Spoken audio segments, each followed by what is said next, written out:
Alors, le résultat d'apprentissage aujourd'hui était de revoir le concept de deux droites s'ils sont parallèles ou s'ils sont perpendiculaires et d'évaluer comment est-ce qu'on peut trouver algébriquement ce lien entre les deux droites. Donc, ce qu'on vous avait demandé de faire en salle de classe, c'est de démontrer si l'équation y est égale à 2x moins 3 et y est égale à 2x plus 5 sont parallèles. Donc, ce qu'on a fait, on a été sur Desmos et hop, là, 2x moins 3 et nous avions écrit y est égal à 2x plus 5, si je ne me trompe pas. C'est ça. Fait que là, on a regardé, on a dit, OK, ils ont de l'air parallèle. Si je fais un peu de zoom out, faire certain qu'ils vont jamais se croiser. Effectivement, ces deux droites-là sont parallèles. Mais qu'est-ce qui fait que les droites sont parallèles? Alors, il faut vraiment regarder à la pente dans ce cas-ci. Fait que ce que je vois qu'ils ont en commun, c'est jusqu'ici. Bon, là et là. Là et là. Remarquez quelque chose. Si je fais la pente, c'est un déplacement vertical divisé par mon déplacement horizontal. Donc, si j'ai 1, 2, 3, 4, 5, 6, 7, 8. Donc, je sais que je me déplace de 8. 3, 4. Donc, c'est comme dire 8 divisé par 4 ou 2. Ah, mais attends une minute, ça, c'est ma pente. Même chose ici. 1, 2, 3, 4, 5, 6, 7, 8. 1, 2, 3, 4. Lui aussi, c'est 8 sur 4, ce qui est 2, effectivement. Alors, si les deux droites ont la même pente, ils vont toujours être parallèles. Ils n'ont pas le choix. Leur déplacement vertical sur leur déplacement horizontal il est le même. Fait que c'est ce qu'on appellera en anglais une slope qui est pareille. OK? Donc, je peux utiliser cette logique-là pour démontrer d'autres exemples. Donc, si jamais je veux essayer, mettons, je vais essayer avec des fractions, pourvu que la pente est la même, ils devraient être parallèles. Alors, nous allons essayer de tracer, mettons, y est égal à 2 cinquièmes x plus 6. Et nous allons aussi, pourvu que la pente est la même, 2 cinquièmes x moins 8, moins 9. Voilà, OK. Fait que si je fais un petit peu de zoom, remarquez, pourvu que la pente est la même, ils sont toujours parallèles. Et ça, c'est une propriété à garder en tête. Si la pente est pareille, ils sont toujours parallèles. OK? Fait que là, on regarde ici un exemple plus algébrique. On vous demandait de déterminer une droite qui est parallèle à la droite 3x plus 1. Donc, elle est seulement parallèle à cette droite-ci et elle passe par ce point-là. Donc, avant de même essayer d'entamer le problème, tu devrais toujours te dire, je sais que je veux quelque chose comme ceci. OK. Je vous ai même mis un dessin de 3x plus 1 pour vous montrer que ce n'est pas la même droite. OK? Tu ne peux pas simplement dire que l'équation.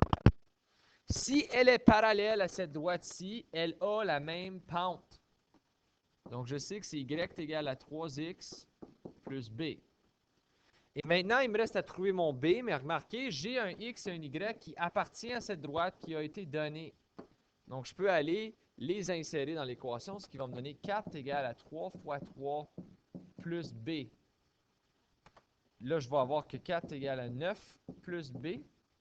Alors, moins 9, ça va me donner négatif 5 est égal à b. Suite à ça, je remplace ça dans mon équation. Ça va me donner 3x moins 5 comme équation qui est parallèle à 3x plus 1, mais qui passe par le point 3, 4. Et si je veux le confirmer, je peux simplement aller ici. Alors, j'ai l'équation y est égale à 3x plus 1, qui est ici. Je vois clairement que cette équation-là ne passe pas par le point 3, 4, parce que lorsque cette équation est égale à 3, y égale à 10. Mais j'ai ensuite 3x moins 5, qui, effectivement, elle a la même pente, elle est parallèle. Et lorsque je vérifie à 4, regardons ça, elle est égale pardon, lorsque je vérifie à 3, y est égal à 4.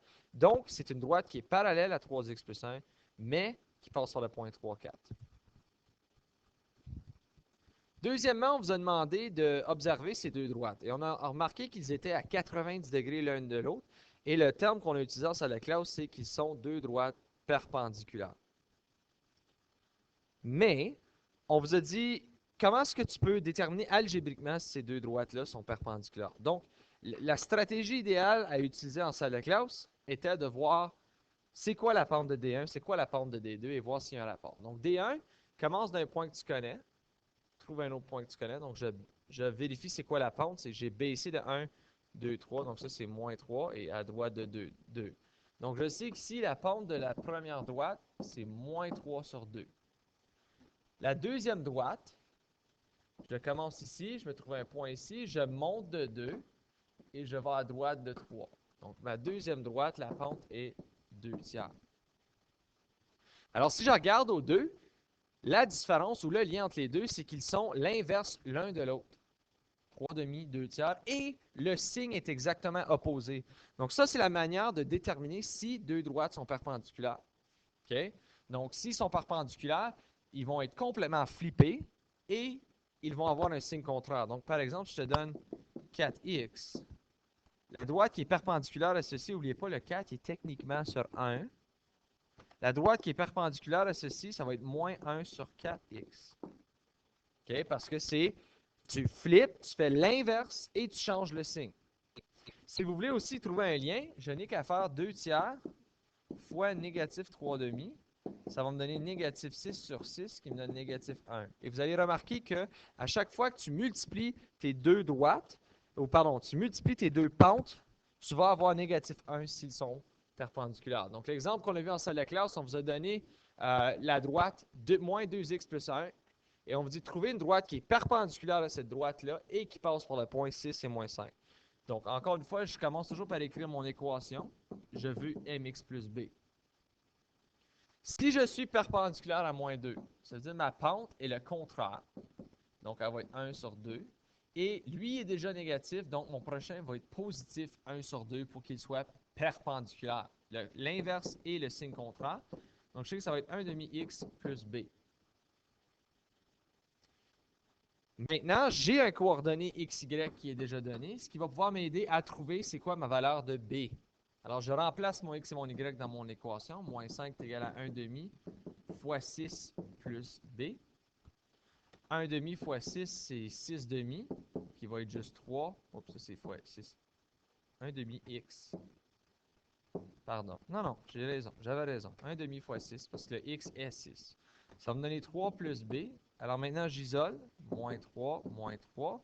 Moins 5, moins 3, ça me donne moins 8 qui va être égal à b. Donc, l'équation qui est perpendiculaire et qui passe par le point 6 moins 5, ça va être y égale à 1 demi fois x moins 8 comme réponse finale.